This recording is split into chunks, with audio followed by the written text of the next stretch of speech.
प्यारे बच्चों, आज की इस वीडियो में हम लोग सीखेंगे पूर्ण वर्ग बनाकर किसी भी द्विघात समीकरण के मूलों को कैसे ज्ञात किया जाता है। किसी भी द्विघात समीकरण को अगर आप हल करना चाहते हैं तो पूर्ण वर्ग बनाकर कैसे हल करेंगे, इसी के बारे में हम लोग इस वीडियो में बात करेंगे। द्विघात समीकरणों को अगर हल करने की विधियों की बात करें तो द्विघात समीकरणों को हल करने की 3 विधियाँ होती हैं। पहली विधि गुणनखंड विधि है, जिसके बारे में हम लोग पहले ही बात कर चुके हैं, गुणनखंड विधि को हम लोग सीख चुके हैं। दूसरी विधि होती है पूर्ण वर्ग बनाकर, जिसके बारे में हम लोग इस वीडियो में बात करेंगे। और तीसरी विधि होती है द्विघाती सूत्र के द्वारा, द्विघाती सूत्र वाली विधि के द्वारा, जो हम लोग इसके बाद वाले वीडियो में चर्चा करेंगे। तो आज की इस वीडियो में हम लोग बात करने वाले हैं कि पूर्ण वर्ग बनाकर आप कैसे किसी भी द्विघात समीकरण को हल कर सकते हैं। तो वीडियो शुरू करूं उससे पहले मैं आपसे कहना चाहता हूं कि अगर अभी तक आपने चैनल सब्सक्राइब नहीं किया है तो कर डालिए, घंटी वाली बटन को दबा दीजिए और आल पर क्लिक कर दीजिए, ताकि जैसे मैं कोई वीडियो अपलोड करूं उसकी सूचना आपको तुरंत मिल जाए। तो चलिए शुरू करते हैं।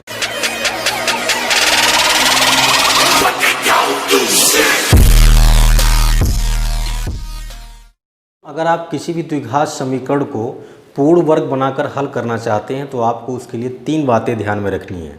मैं यहाँ पर उन तीनों बातों को लिखूँगा, एग्जाम्पल लूँगा, आपको समझाऊंगा कि कैसे इन तीनों बातों को हम ध्यान में रख के किसी भी द्विघात समीकरण को बहुत ही आसानी से, बहुत ही सरलता से हल कर सकते हैं।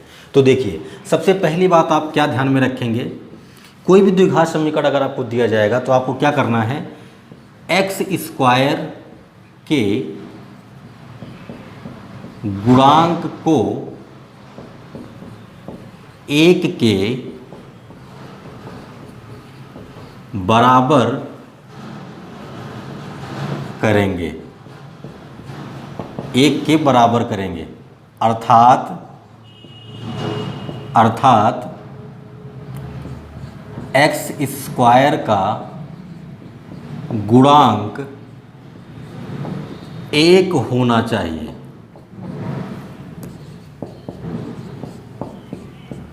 पहली बात हम क्या ध्यान में रखेंगे कि जो भी द्विघात समीकरण हमें दिया गया है, क्या उसमें एक्स स्क्वायर का गुणांक 1 है। अगर नहीं है तो उसे हम लोग 1 करेंगे, नहीं है तो उसे हम लोग 1 बनाएंगे। ठीक, तो ये पहला स्टेप है।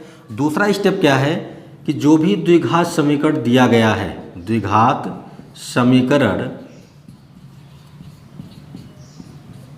के बाएं पक्ष में, आप द्विघात समीकरण के बाएं पक्ष में क्या करेंगे, जो भी समीकरण दिया जाएगा उसमें जो x का गुणांक रहेगा उसे आप लिख लेंगे, बटे में 2 लिख लेंगे, टोटल का होल स्क्वायर कर देंगे। एक बार आप इसे समीकरण के बाएं पक्ष में जोड़ेंगे और एक बार घटाएंगे। एक बार फिर से बोल दूं कि जो भी द्विघात समीकरण आपको दिया जाएगा उसके बाएं पक्ष में आप क्या करेंगे, x का गुणांक बटे 2 का होल स्क्वायर एक बार जोड़ेंगे, एक बार घटाएंगे। ठीक, तीसरे स्टेप में आपको क्या करना होता है, आप जब इतना कर चुके होंगे थोड़ा सा हल करेंगे। हल करने के बाद में आपको ये दोनों फार्मूले बनाने हैं, या तो a प्लस बी का होल स्क्वायर बनना चाहिए या तो a माइनस बी का होल स्क्वायर बनना चाहिए। ठीक, a प्लस बी का होल स्क्वायर क्या होता है आप जानते हैं, A square plus B square plus 2ab। और a माइनस बी का होल स्क्वायर क्या होता है, a square plus B square minus 2ab। ठीक है, तो लास्ट में हम लोग ये दोनों फार्मूले बनाएंगे। जब इतना काम हम कर चुके होंगे तब तक हमारा समीकरण हल हो चुका होगा। ठीक है, तो इन तीनों बातों को ध्यान में रख के आप किसी भी द्विघात समीकरण को पूर्ण वर्ग बनाकर हल कर सकते हैं। ठीक है, तो आइए मैं एग्जाम्पल लेता हूं और आपको अच्छे से समझाता हूं कि कैसे हम लोग इन तीनों बातों को ध्यान में रख के किसी भी द्विघात समीकरण को पूर्ण वर्ग बनाकर हल कर सकते हैं। जैसे मैंने कहा कि मेरे पास एक समीकरण है X square minus 5x plus 6 equal to 0। ठीक है, ये एक समीकरण है मेरे पास, मुझे क्या करना है, मुझे इसे पूर्ण वर्ग बनाकर हल करना है। ठीक है, तो सबसे पहला काम हमें क्या करना होगा, हमें ये देखना होगा कि क्या इस समीकरण में जो एक्स स्क्वायर है उसका गुणांक 1 है। तो यहाँ पर देखो एक्स स्क्वायर के पास क्या लिखा है, कुछ नहीं। तो जहाँ पर कुछ नहीं होता वहाँ पर 1 होता है। तो इसका मतलब इस समीकरण का जो भी एक्स स्क्वायर है उसका गुणांक कितना है, 1 है। इस समीकरण में एक्स स्क्वायर का गुणांक कितना है, 1 है। तो हमें ये वाला स्टेप अब नहीं करना है, ये वाला स्टेप तो पहले ही इसमें हो चुका। ठीक, अब दूसरे वाले स्टेप की बात करते हैं। दूसरे वाला स्टेप में कह रहा है कि द्विघात समीकरण के बाएं पक्ष में आप क्या करेंगे, x का गुणांक बटे 2 का होल स्क्वायर करके एक बार जोड़ेंगे एक बार घटाएंगे। ठीक है, तो देखो इस समीकरण में x का गुणांक कितना है, 5 है, तो क्या करेंगे 5 में 2 से भाग करेंगे, टोटल का स्क्वायर करेंगे, एक बार जोड़ेंगे एक बार घटाएंगे। तो देखो क्या होगा, x square minus 5x plus 6, ये तो जैसा है वैसा ही रहेगा। फिर अब x का गुणांक 5 लिखेंगे, बटे में 2 लगाएंगे और टोटल का स्क्वायर कर देंगे। बात आई समझ में? एक बार आप इसे जोड़ेंगे और एक बार आप इसे घटा देंगे। ठीक है, और इक्वल टू हो गया 0।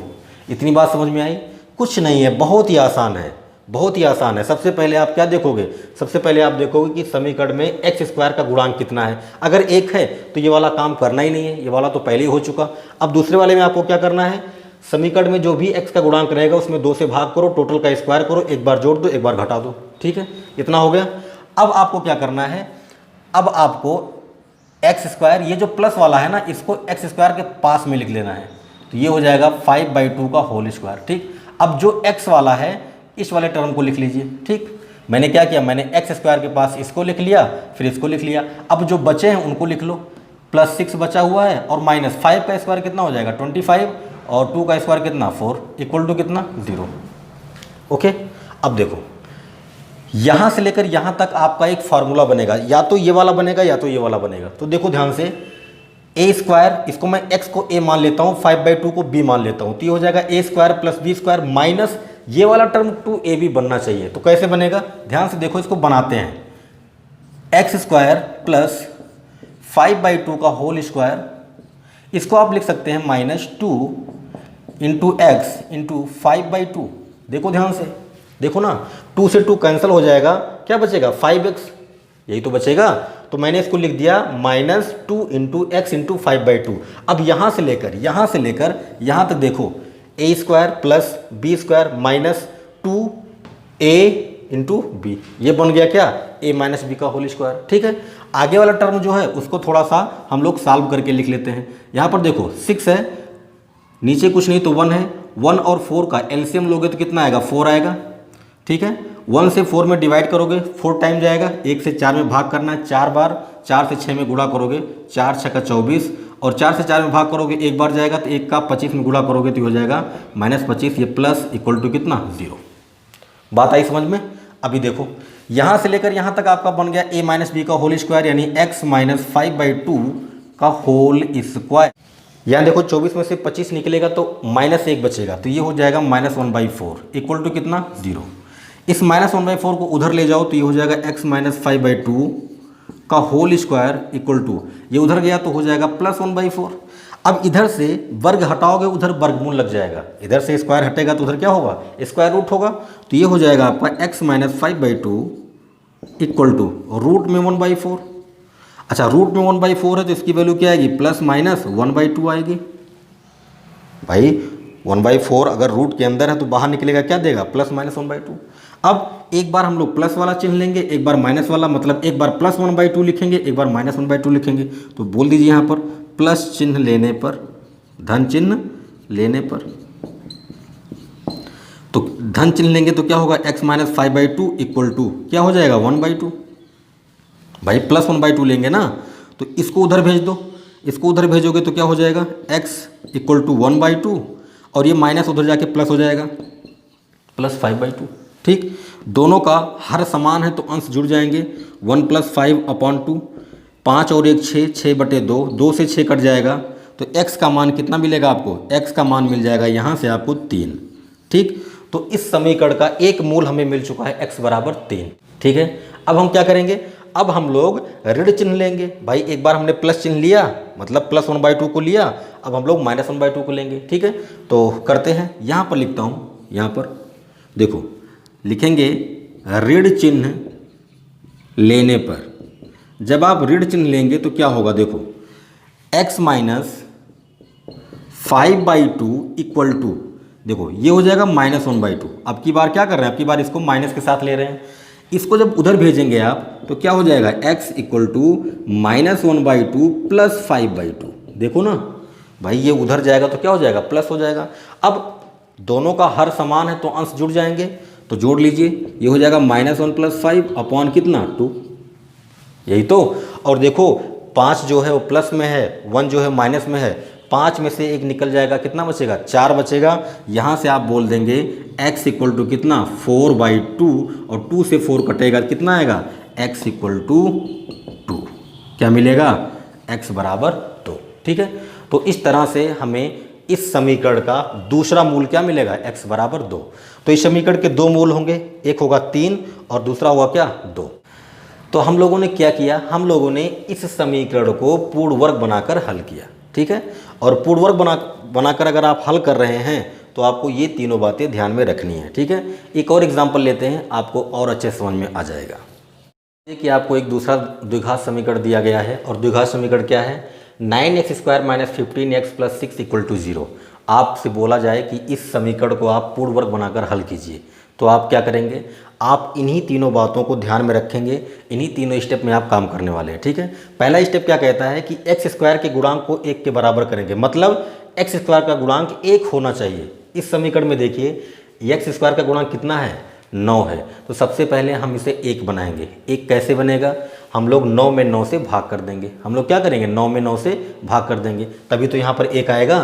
तो ऐसे हम लोग एक ही पद को, एक ही टर्म को केवल भाग नहीं कर सकते हैं, हमको क्या करना पड़ेगा, हमको इस पूरे समीकरण में 9 से भाग करना पड़ेगा दोनों पक्षों में। ठीक है, तो हम लिखेंगे दोनों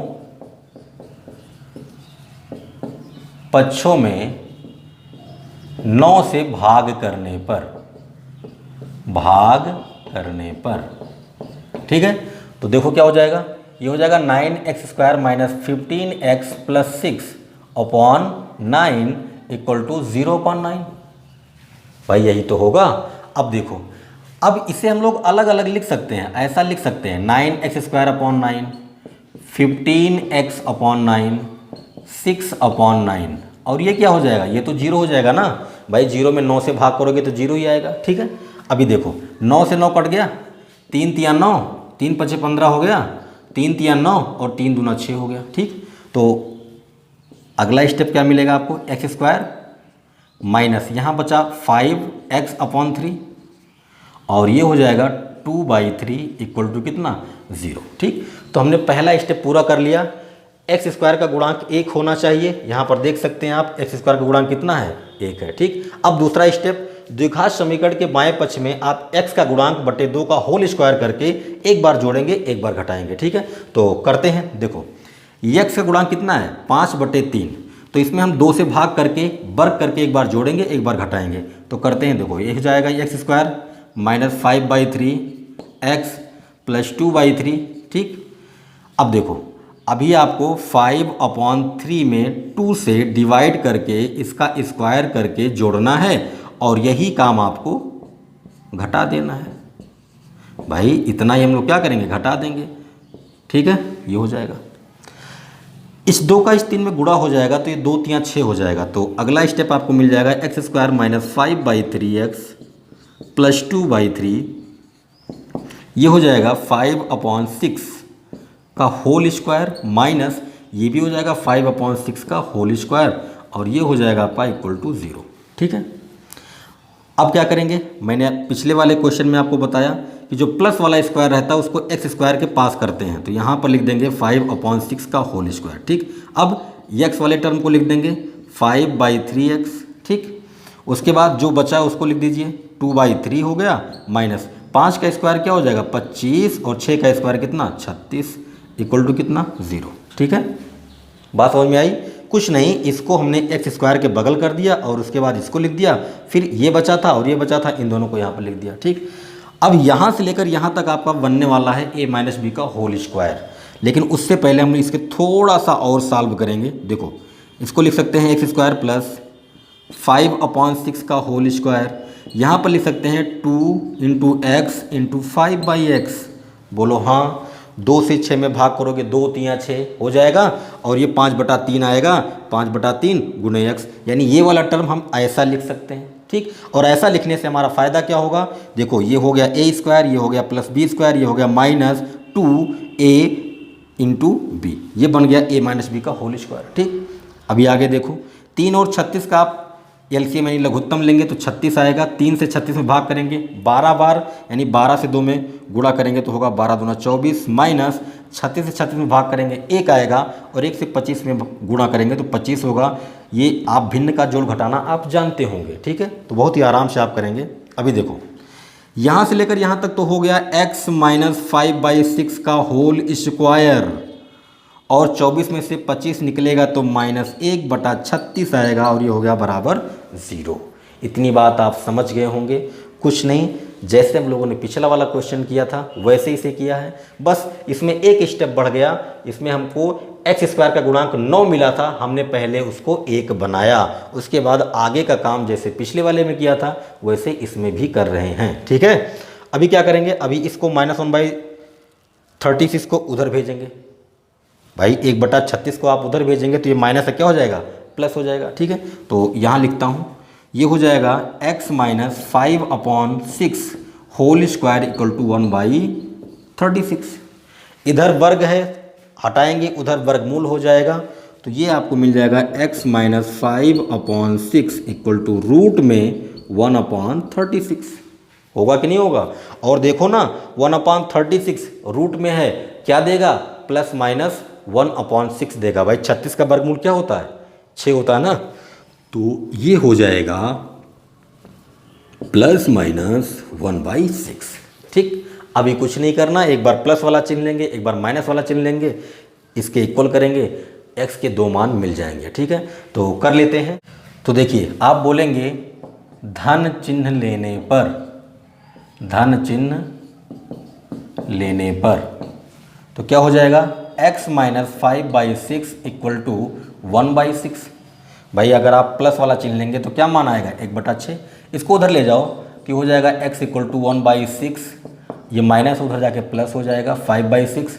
देखो दोनों का हर समान है तो अंश जुड़ जाएंगे, 1 धन 5/6 और ये आ गया 6/6, कट गया। x का मान आपको मिल जाएगा 1। तो x का 1 मान आपको 1 मिल गया है। बोलेंगे ऋण चिन्ह लेने पर, ऋण चिन्ह लेने पर, ऋण चिन्ह लेने पर क्या हो जाएगा, x माइनस 5/6 इक्वल टू -1/6। अब की बार माइनस वाला चिन्ह लेंगे तो क्या आएगा, -1/6। ये उधर जाएगा तो हो जाएगा x इक्वल टू -1/6, ये माइनस उधर जाके प्लस हो जाएगा, ये हो गया 6। दोनों का हर समान है तो अंश जुड़ जाएंगे। ये 5 में से 1 निकल गया, 4 बचेगा, तो x बराबर क्या आया, 4/6। 2 से काट दो, 2 दूना 4, 2 3 6, तो यहाँ से आपको x का मान मिलेगा 2/3। तो x के आपको 2 मान मिले हैं, एक मान मिला है 1 और दूसरा मिला है 2/3। तो प्यारे बच्चों, मैं उम्मीद करता हूँ कि आप सीख गए होंगे, आप समझ गए होंगे कि द्विघात समीकरणों को पूर्ण वर्ग बनाकर कैसे हल किया जाता है। आप ये तीनों बातें ध्यान में रखेंगे, बहुत ही आराम से, बहुत ही सरलता से आप किसी भी द्विघात समीकरण को पूर्ण वर्ग बनाकर हल कर सकते हैं। तो प्यारे बच्चों, वीडियो कैसा लगा कमेंट करके ज़रूर बताएं, क्योंकि आपके कमेंट से हमें मोटिवेशन मिलती है और वीडियो बनाने की। वीडियो को लाइक कर दीजिए, जितना हो सके उतना शेयर कीजिए, और अगर अभी तक आपने चैनल सब्सक्राइब नहीं किया है तो प्लीज़ चैनल को सब्सक्राइब कर लीजिए, घंटी वाली बटन को दबा दीजिए और ऑल पर क्लिक कर दीजिए। मिलते हैं नेक्स्ट वीडियो में, टेक केयर।